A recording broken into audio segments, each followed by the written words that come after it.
So today I wanted to do something a little different. I still want to talk about animated movies, but in a more casual way. And depending on who you ask, a tier list may or may not be casual, but for this, I'm going to say it's casual because we're going to be talking about Disney movies, which I'm not crazy about. Although these movies in particular are ones that I grew up with, so I have some sort of fondness to. Therefore, I have a more concrete opinion on each of these films, but not to the point where I wanted to talk about each of them in a more passionate way. So to do this, I rewatched all of them, watched some of them for the first time, and I'm going to be going by year of release, so we're going to be starting with Fantasia 2000.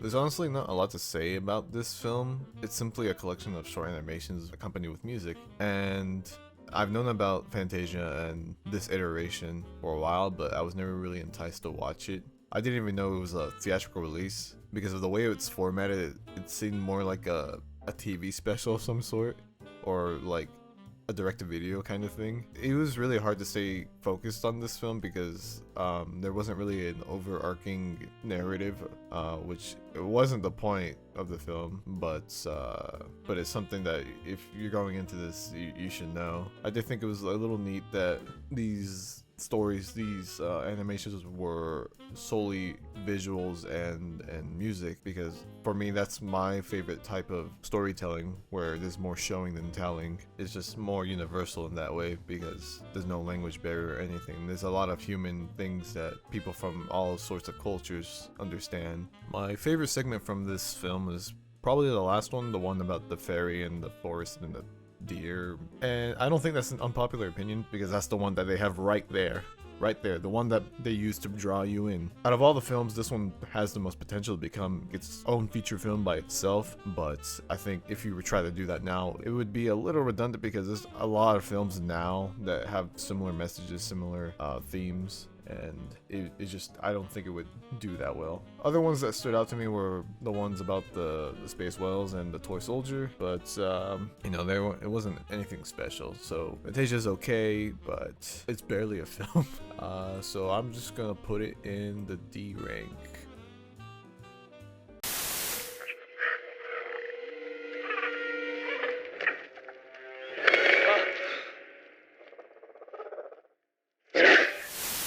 And the next film on the list is Dinosaur. I used to watch this constantly as a kid. Going back to it as an adult, I was a little scared that it wouldn't hold up all that well, but to my surprise, it's quite decent. The CG is actually impressive for its time, and even compared to today's standards, it's not bad enough to where it's distracting. I think it does enough. You only really see how bad it is when there's like a really well lit shot or there's close-ups of the characters, but even then, like I said, it's not distractingly bad. The animation is also very intricate, and the dinosaurs move like animals, and the lemurs have very dynamic expressions. Watching this movie this time around, I noticed something that I had not noticed as a kid, which was the character Bruton. Obviously I knew Bruton was there, but I never really saw the depth that this character had. He was someone who was raised on survival of the fittest and thought that the weak have to die because that's the only way your species survives. But when he comes across Aladar and his crew, he realizes that those who are stronger than the weak could show compassion and protect them and all, and that's what he did and led to his death. Spoilers. But noticing that aspect of the film made me like it more, and I wish that they did something similar with Kron, because with Kron he was just a straight up antagonist. He didn't really want to work with Aladar, and while it's understandable that he wanted the herd to survive, he was really stubborn in his old ways and just refused to change, and made his death a little less impactful because you don't really sympathize with him at the end. But yeah, overall the movie is, while not groundbreaking, it's a fun little watch, so I'm gonna put it in the C tier. Uh-oh. Don't tell me. We're about to go over a huge waterfall. Yep, Sharp rocks at the bottom? most likely. Bring it on. The Emperor's New Groove, one of Disney's more unique films that they've put out. While it's the run-of-your-mill buddy flick where a peasant man teaches a spoiled prince how to be a good person, it's got some comedy sprinkled in there along with fourth wall breaks. But the highlight of this film for me are the characters because of how wacky and zany they are, And nowadays, they become a source of memes, as many of you may know, especially with Kronk. I've actually watched this film quite a few times within the past few years, but on my most recent watching, I don't know if it's because I was looking more into it, but the last act, the final third act, felt different. While the rest of the film had a balance between the cartooniness, the drama, the comedy, and the fourth wall breaks, I felt like the third act grabbed the cartoony part and they just turned it all the way up, because a lot of what happened in the third act felt like it just happened so the plot can move along. Like, I don't know if that's what the writers meant to do, or if they just didn't really know where to go with it.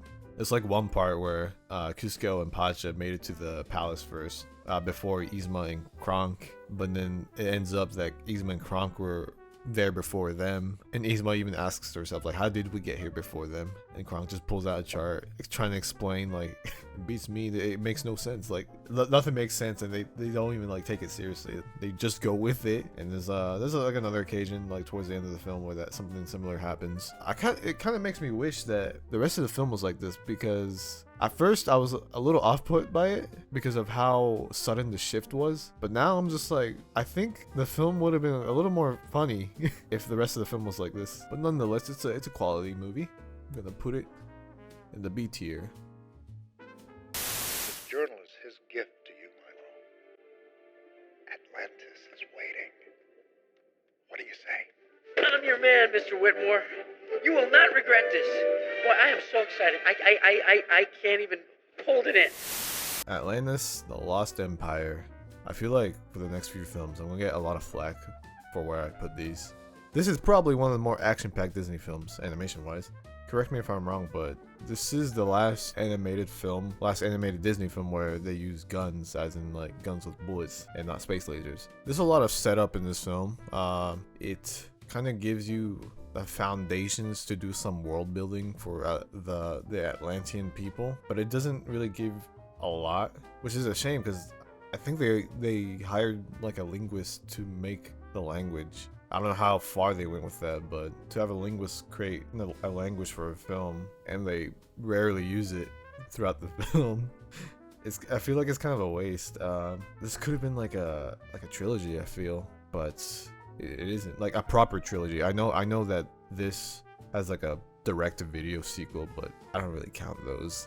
Some things I did like are the character designs. I felt like this is a really unique art style because of how dynamic the character designs are. There's a lot of shapes and I kind of like that. Like, as a kid, I never really liked sharp character designs, but as I got older, I started to like that more. And art style wise, I think this film is probably my favorite, but I feel like they had trouble animating this, because there are several times where I've noticed that a character won't stay on model. And for me at least, it stands out. The side characters were also pretty interesting. They had like their little campfire where they introduce everybody, and I wish they worked more with that, because they seem like interesting people, but we focus on Milo and Kida. Yeah, Kida the most. And it would have made more sense if, we got to know them more and we got to see them connect with Milo more, because, I mean, throughout the whole film, or at least in the beginning, we just see them mess with Milo, and they eventually accept him into their little family, but they didn't really know him.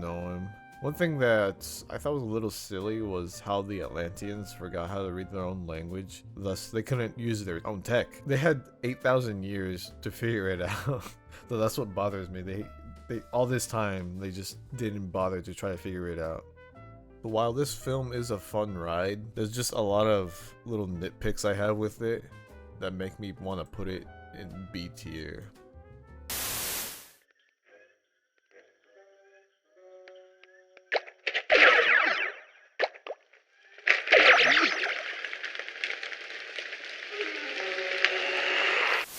Lilo and Stitch. So I might be a little biased here, because this was one of my favorite films in general growing up, and that's because I mainly like Stitch, but rewatching it now, it made me realize how much depth there is to this film. And I'm gonna try to keep it short, because I can go on and on about what I love about this film. I think what's really interesting about Lilo and Stitch is how they opened up the film with the Galactic Federation stuff. If you knew nothing about this film, I feel like you would think that this is a different type of film. It kind of throws you for a loop when you realize that this is actually like a family drama, and it tackles really mature subjects such as the effects of losing your parents at a young age and then wanting to belong somewhere. And I remember as a kid, I didn't dislike Nani, but I thought she was such a nag. Now I realize why she's the way she is. Like, I understood the situation that her and Lilo in, that they both lost their parents, but I thought Nani was like a little older. I say a little older, I mean like a whole decade older. But then I found out that she's actually 19. She had to drop everything to take care of Lilo. It makes you really feel for her when you know the situation that Nani's in. She's trying her best to like keep Lilo, and Lilo's just trying her best to fit in, and there's Stitch wanting to belong somewhere, wanting to find a different purpose, a more fulfilling purpose at least. The way that this film is crafted is just really beautiful, and out of all these films, I think this one tugged at my heart the most. And it's a wonderful film. Most of you know that if you've seen it. My biggest complaint is at the end, Jumba and Plickly just they're just like, alright, we'll just join you guys, even though they didn't really have a relationship with Nani or Lilo throughout the film. So it was kind of random, but it's whatever. It's not that big of a deal. It's already at the end of the film when they join their family. But yeah, it's I think you can see where I'm going with this. I'm gonna put it in the S tier.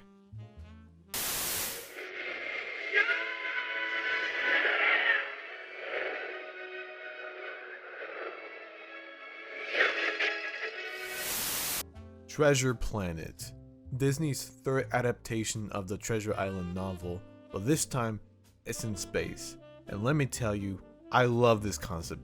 This concept is so interesting, so fascinating. The world building of this film is so good, and I absolutely love this. This film actually made me realize that I thought I liked sci-fi, but then I tried watching a lot of like purely sci-fi films, and I'm just not really into it, but I love it when sci-fi is mixed with something else. It explains why I love Star Wars, and it explains why I love this film so much. Unlike Atlantis, I think this film does, like, it gives you enough world building and exploring to make you understand how this world works and all. I wish that this film was a little longer, because I would have loved to have seen more. The relationship between Jim Hawkins and Long John Silver it's a charming relationship, because you have a troubled teen who doesn't really have a father figure, and then you have that father figure role filled in by like a pirate out of all people. And you see Long John Silver, who's supposed to be this rough and tough guy, become soft because he's starting to grow a liking towards Jim Hawkins. The side characters were also a little quirky. You got the scientist guy, I forgot his name. You got the captain of the ship, and you got her first mate, I believe. And then you got the rest of Long John Silver's crew, or secret crew, I guess. But the one thing I absolutely despised about this film is the comedic relief character. And let me say this now. I usually do not tend to hate characters. I mean, I won't like them, but I don't hate them. This was a first for me. When I rewatched this, I couldn't stand the character of Ben, the robot. He was just so loud. And it felt like a worse version of Robin Williams' Bender from Robots. And it's funny because Robots came after this film, so it could be done, because I actually like Bender from Robots. But this one, I couldn't stand them, dude. But despite me hating Ben the robot, I adore this film. I don't adore it as much as I do Lilo and Stitch, but it is up there. I'm gonna put it in the A tier.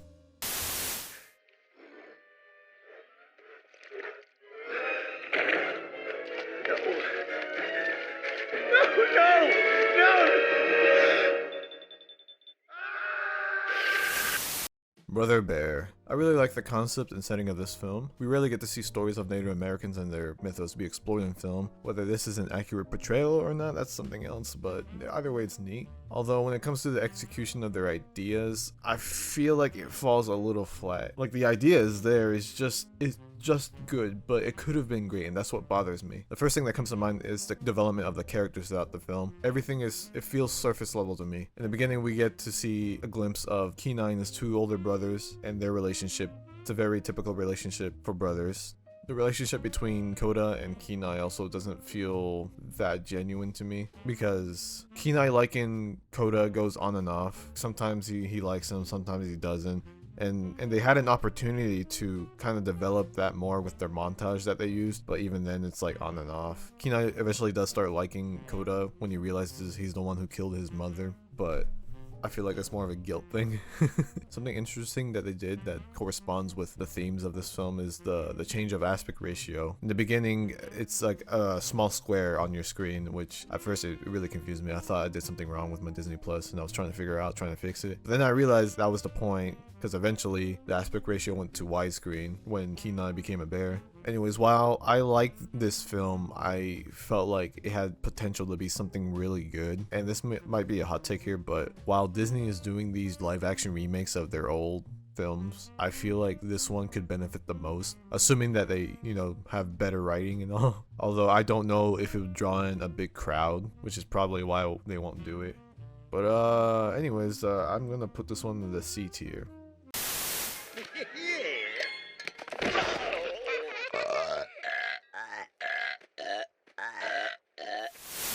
Home on the Range. This is gonna be a quick one. I don't like talking about things I don't like, and this film I do not like. As an animated film by itself, it's okay, but compared to what Disney has put out, this is pretty bare bones. The characters aren't that interesting. It's just them walking a lot to try to save their farm. Even as a kid, I did not like this. If anything, this would be like something I put on for background noise. It was hard for me to stay engaged while watching this film, and I thought I would like it more watching it as an adult, because I thought, oh, maybe it's one of those things I just didn't understand as a kid. But nope, I just like it even more as an adult. F tier. You've been ashamed of me ever since the acorn thing happened, and we have to talk about it because modern knowledge says avoiding closure can lead to molting, and I'm already small, and on top of that, I don't think I could handle being bald. Chicken Little. This is Disney's first fully CG animated film, and let me explain why Dinosaur wasn't. So apparently Dinosaur was not fully CG. Dinosaur had live footage for their environments, and the CG that they did use was outsourced to another company, which makes it, not even Disney's. But Chicken Little, on the other hand, was fully CG and was animated in-house by Disney, therefore Disney's first fully CG animated film. But anyways, this one is a weird one. When watching this, I felt like this was trying to replicate what DreamWorks was doing at the time, specifically Shrek. It had a similar setting as Shrek, that being a world full of fable characters in contrast to a world full of fairy tale characters. It tried to replicate the humor that Shrek had. It had witty humor, but it kind of took away the subtle adult jokes that was within Shrek, which hurt it, if anything. It even had its own pop rock segment in the beginning. I don't know if people are gonna like what I say about this, but it feels like a poor man's Shrek. The character of Chicken Little itself, I feel like he is one of the unluckiest characters I've seen. He gets into a lot of situations where he can't help what happens, and he's just trying to make it the best of every situation, and he gets a lot of flack for it. And to add salt to the wound, his dad is very unsupportive and doesn't believe in him. Speaking of his dad is horrible, absolutely horrible dad, and I know that was the intention, but I feel like they went a little too far with it. There is a moment where his dad comes to terms with his own son, and he produces this line right here. But you need to know that I love you, no matter what. And I'm sorry, and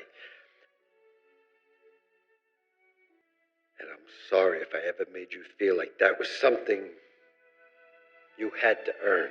But even after that, it feels insincere because he keeps having to reiterate that he believes in his son and that he loves his son. And I'm just like, do you really? Anyways, Chicken Little, it was an attempt, but I'm gonna put it in the D tier. Well, that was unexpected. As was that. If my family finds out I brought you from the past, they'll bury me alive and dance on my grave. I'm not exaggerating. Meet the Robinsons.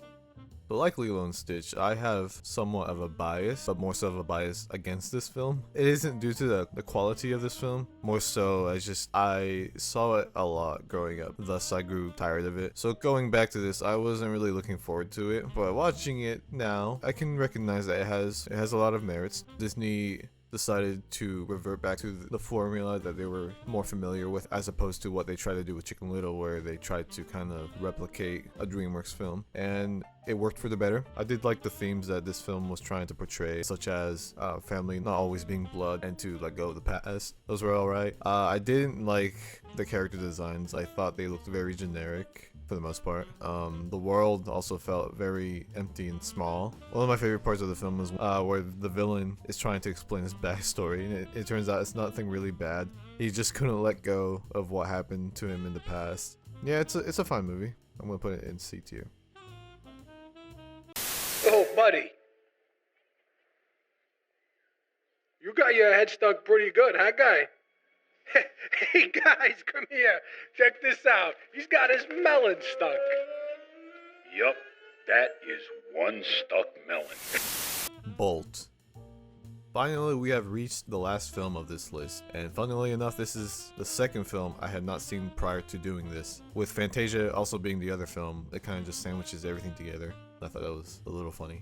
Anyways, I remember seeing commercials for this. It just never really interested me. Like I said, for Meet the Robinsons, I had started growing out of Disney. I didn't really care for Disney anymore. But watching it now, it surprised me of how decent it is. This is a massive leap from Meet the Robinsons. The animation and the CG looks a lot better, and the characters look more Disney-esque. I mean, the humans still look a little wonky, but they were getting there. They're getting there. They got the humans down. I do want to say that Bolt has a massive head. Like, oh my gosh, look at his head. Anyways, he still looks good. The characters are very likable as well. I like the dynamic between the main three, which is Bolt, Rhino, and Mitzi. I believe they start out kind of not really liking each other, at least Mitzi and Bolt. And then when Bolt figures out he's not a super dog, she kind of feels sympathy for him and teaches him how to be a real dog and shows him the joys of being a real dog. And I thought it was really a really charming story. A little detail I did like throughout this film was every time they went to like a major city in each region, they met a bunch of pigeons, and each pigeon had a different accent. I thought that was kind of funny. But yeah, seeing Bolt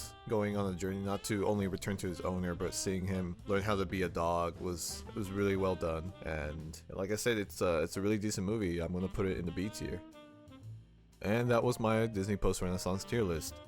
Like I said before, I'm not the biggest Disney fan, but these films have a special place in my heart because I grew up with them. I hope this list isn't taken too seriously. I just want to do something fun and casual and different. Maybe I'll do something like this again.